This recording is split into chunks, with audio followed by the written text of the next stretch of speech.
Invasion of the Groovy Movies, next! CapeCast! Howdy folks, I'm Eric Williams and welcome to CapeCast, the official webcast of the Cape Cod Times for June 19th. We talk Provincetown Film Festival with Times movie critic Tim Miller in the second half of the show. But first, let's take a look at news. Investigators are still trying to determine the cause of yesterday's fatal plane crash at Barnstable Municipal Airport. Mark Conway, 43, of Marston's Mills, died when the cargo plane he was piloting slammed back to Earth shortly after takeoff. The National Transportation Safety Board is scheduled to release more information about the crash at 4 p.m. today, so stay tuned to CapeCodOnline.com for more on this story.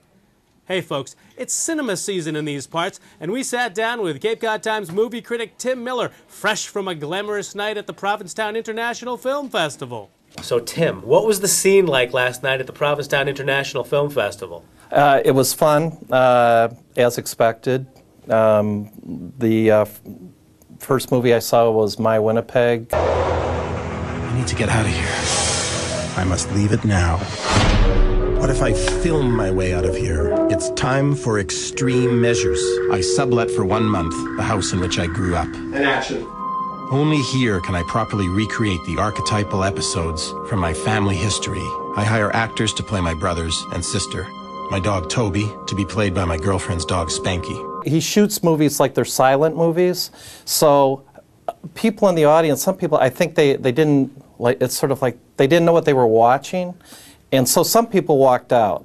I thought it was really good. He's a unique filmmaker, so it's the kind of movie that you want to see at a film festival because you're not going to see it very many other places. Right, and you want sort of that dynamic of sometimes people getting up in a huff. Isn't that what a film festival is all about? Oh yeah, because that's the thing. I mean, with most movies, unfortunately, you know what you're going to get. It's like, oh, let's see, I wonder what Hulk's going to be like. Big green guy running around beating on things, you know, that type of thing.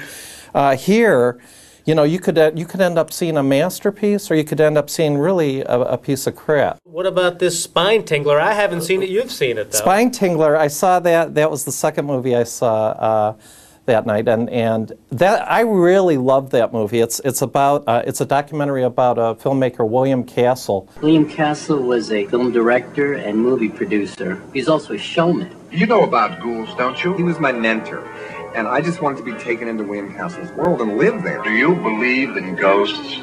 I do. He made scary movies back then. As goofy and sort of bad as they were entertaining in that way. And that's what this documentary's like, too. It captures that flavor where you're just sort of watching this with this goofy smile on your face because it's so absurd. Yeah, I wanted to touch on Mongol, too, because we got to look at the trailer, and it looked like an epic kind of out there Mongolia.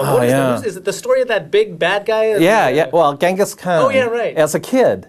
Well, it starts when he's 9 years old. Young Genghis? Yeah, and what a little badass he was. It's like you're watching the movie and you're going, this kid is so cool. You know, no wonder he became this big leader. Well, it's one of the best movies I've seen this year by far. It's sort of a return to epic filmmaking where it doesn't seem like a clunky dinosaur. It actually, they really knew what they were doing. Check out full coverage of the Provincetown and Nantucket Film Festivals at CapeCodOnline.com/filmfest and read Tim's blog at CapeCodOnline.com/MillerBlog.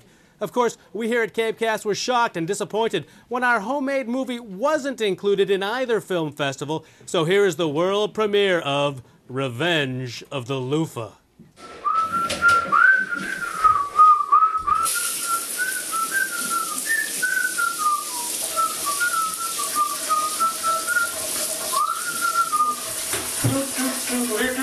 Taking in a shower.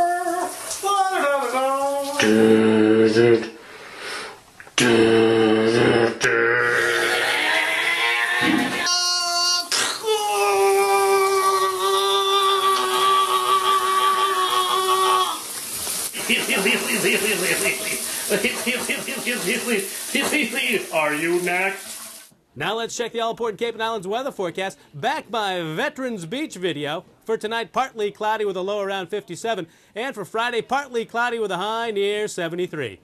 Hey folks, get the inside scoop on the Cape Cod Baseball League by signing up for the weekly Cape League Insider e-newsletter at capecodonline.com/alerts. Okay, we've got to get out of here. This has been CapeCast for June 19th. Till next time, see ya! CapeCast.